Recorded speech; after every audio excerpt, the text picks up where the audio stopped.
bomb runs a day, and dive bombers had been expected to score 80% hit rates or better. There had also been extensive fleet maneuvers. Now, with the fuel shortages that had triggered the war worse than ever, maneuvers and bombing practice were restricted. At Midway, the consequences for the Imperial Navy would be nothing short of catastrophic.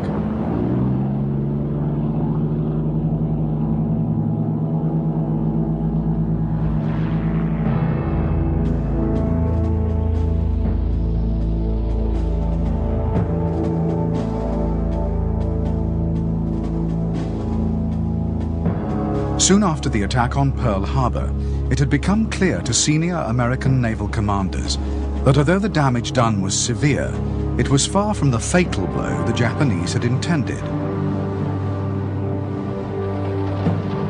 The Pacific Fleet's priceless aircraft carriers had escaped. The Japanese had failed to destroy ship repair yards, and they had ignored the base's fuel depots, leaving vast supplies of oil intact. In spite of Japanese efforts, Pearl Harbor still played host to a powerful American naval presence.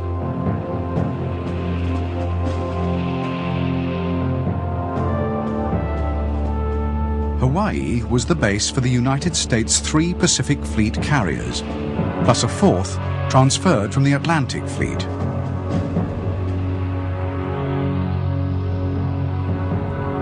Each carrier was supported by its screen of up to 2 heavy cruisers and 5 destroyers. Nearly 20 submarines protected the waters around Oahu and Midway Island.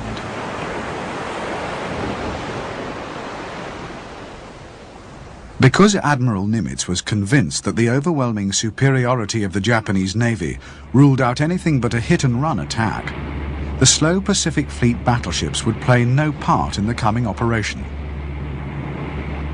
Those that had been repaired after the Pearl Harbor attack were sent to San Francisco to patrol the west coast of the United States. Everything would now depend on the speed and long-range hitting power of American aircraft carriers.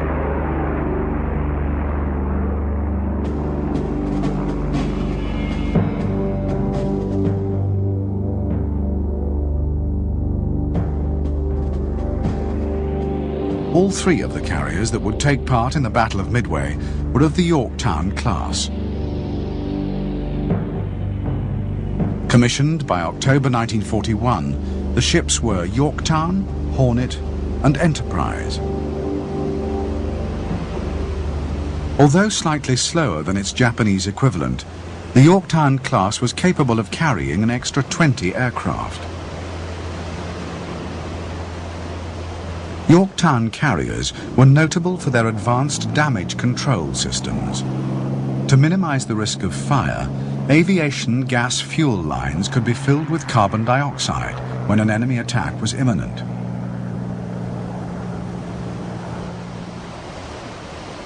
The carriers' decks were also specially designed for combat conditions. The flight deck was unarmored and constructed with 6-inch planks of teak, more easily repaired than metal, and less likely to cause severe splinter wounds to crewmen.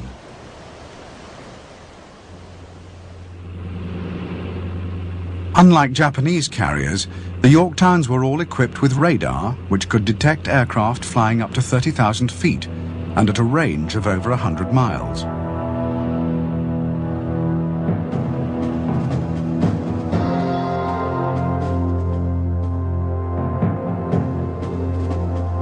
Although the Lexington would not take part in the Midway battle, she would play a vital role in a preliminary action, the Battle of the Coral Sea. Lexington had been laid down as a battle cruiser in 1921 and converted during construction. She emerged as America's first fleet carrier and one of the largest aircraft carriers in the world. Because Lexington was of a very early design, her available deck and hangar space was not efficiently used, and her aircraft complement was a modest 63.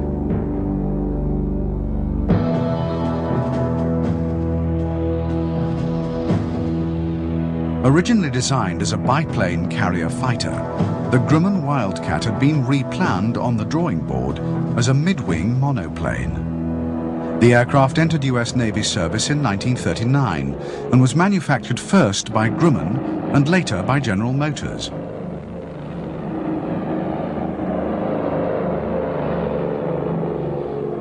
Powered by a Wright Cyclone 9-cylinder radial engine, the Wildcat was slower than its opposite number, the Zero.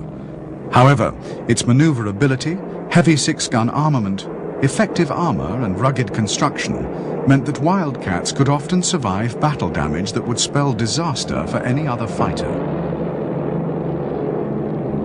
Nearly 8,000 Wildcats would see service in World War II.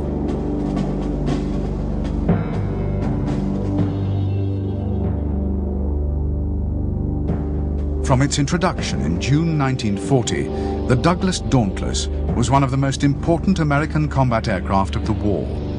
In the first half of 1942, the Dauntless saw more action than any other type.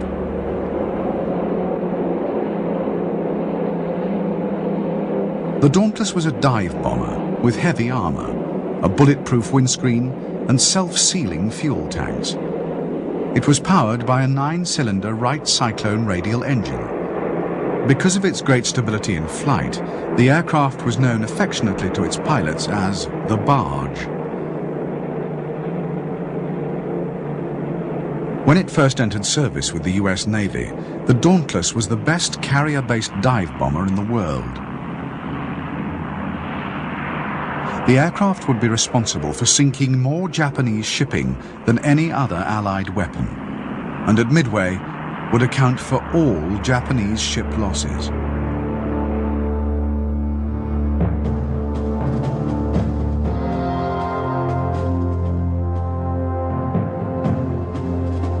The 3-man Douglas Devastator, America's first carrier monoplane, had entered service in 1937 and by 1942 was already obsolete.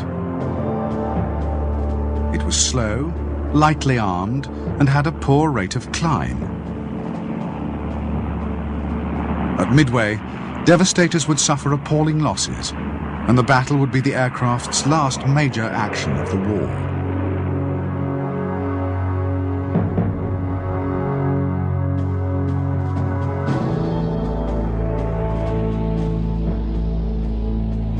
The Grumman TBF was planned as a replacement for the Devastator, and although designed very quickly, it would prove to be the most successful torpedo bomber of World War II.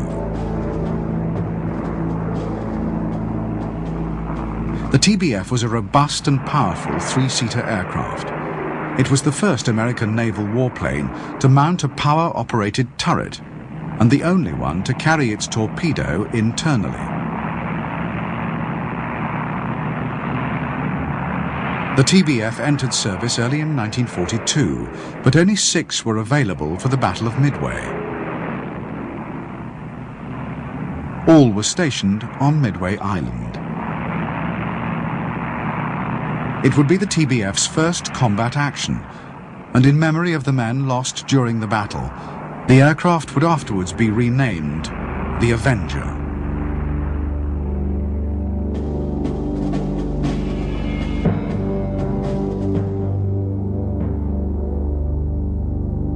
The consolidated PBY Catalina would become one of the most successful flying boats of World War II and the most numerous flying boat ever. The Catalina was unique as the first flying boat to feature cantilever wings which needed no supporting spars. It also had stabilizing floats which could be retracted to form the wingtips in flight. The resulting aerodynamic efficiency made for speed and long range.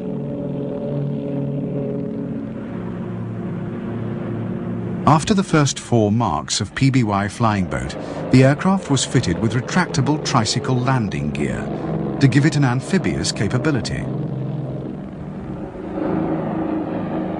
Although able to carry a heavy bomb load, in the Battle of Midway it would be the long-range